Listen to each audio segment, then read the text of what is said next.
নমস্কার বন্ধুরা, welcome to my channel power of universe. আজকে আমি আপনাদের মিথুন রাশির মার্চ মাসের রাশিফল সম্পর্কে বলবো। আশা করছি আপনারা সকলেই সুস্থ আছেন এবং ভালো আছেন। তো এই ভিডিওটি শুরু করার আগে আপনাদের সকলের কাছে আমার একটি একান্ত আবেদন যে ভিডিওটি না টেনে অবশ্যই শেষ পর্যন্ত দেখবেন এবং ভিডিওর শেষে আপনাদের আমি একটি উপায় বলে দেবো। সেই উপায়টি যদি আপনারা অবলম্বন করেন তাহলে অবশ্যই আপনারা জীবনে সফলতা লাভ করবেন এবং আশা করছি আপনাদের জীবনে অনেকটাই পরিবর্তন আসবে। তাহলে চলুন শুরু করছি আজকে মিথুন রাশির মার্চ মাসের রাশিফল সম্পর্কে। মিথুন রাশির জাতক জাতিকাদের জন্য মার্চ মাসটি, যারা বেসরকারি জায়গায় কর্মরত আছেন, চাকুরিজীবী মানুষরা বা যারা সরকারি জায়গাতেও চাকুরিজীবী আছেন, তাদের জন্য বলবো যে এই মাসটা মাসের প্রথম দিকে কিন্তু আপনাদের একটু টানাটানি যাবে। তাই অবশ্যই নিজেদের কাজের প্রতি ধ্যান দিন, নিজেদের মন কর্মের উপরে সম্পূর্ণভাবে মনোনিবেশ করুন। অবশ্যই আপনারা একটা ভালো লাভ পাবেন।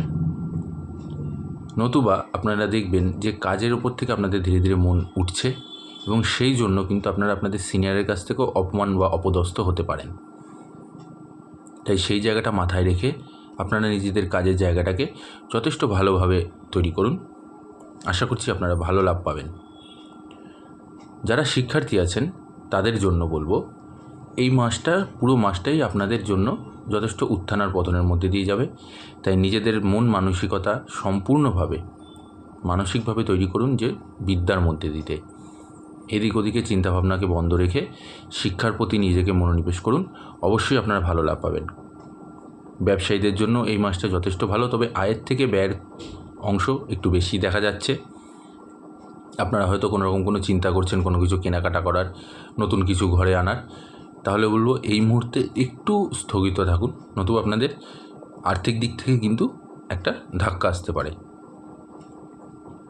যারা প্রেম যুগল আছেন বা যারা বিবাহিত দম্পতি আছেন তাদের জন্য সারা মাসই যথেষ্ট শুভ, যথেষ্ট ভালো।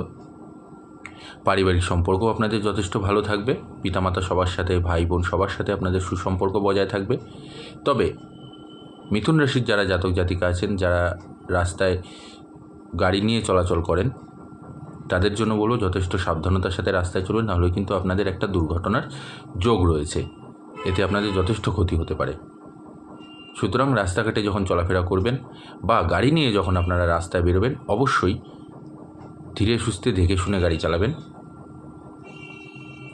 এবার আমি বলবো আপনাদের একটি উপায়, যেই উপায়টি আপনারা যদি পালন করেন তাহলে অবশ্যই আপনারা যথেষ্ট ভালো ফলাফল পাবেন।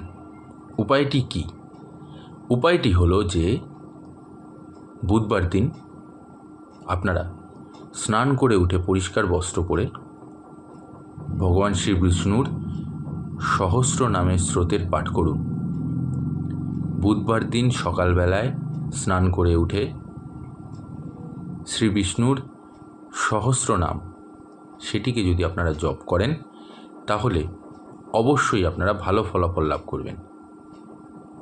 দেখবেন অনেকটা আপনাদের বাধা বিপত্তি অনেকটা কেটে গেছে, চিন্তা অনেকটা মুক্ত হবে। আশা করছি ভিডিওটি আপনাদের ভালো লেগেছে। ভিডিওটি ভালো লাগলে অবশ্যই লাইক আর কমেন্ট করে জানাবেন আর শেয়ার করে দেবেন। আর যারা আমার চ্যানেলে নতুন আছেন তারা অবশ্যই আমার চ্যানেলটিকে সাবস্ক্রাইব করে নেবেন।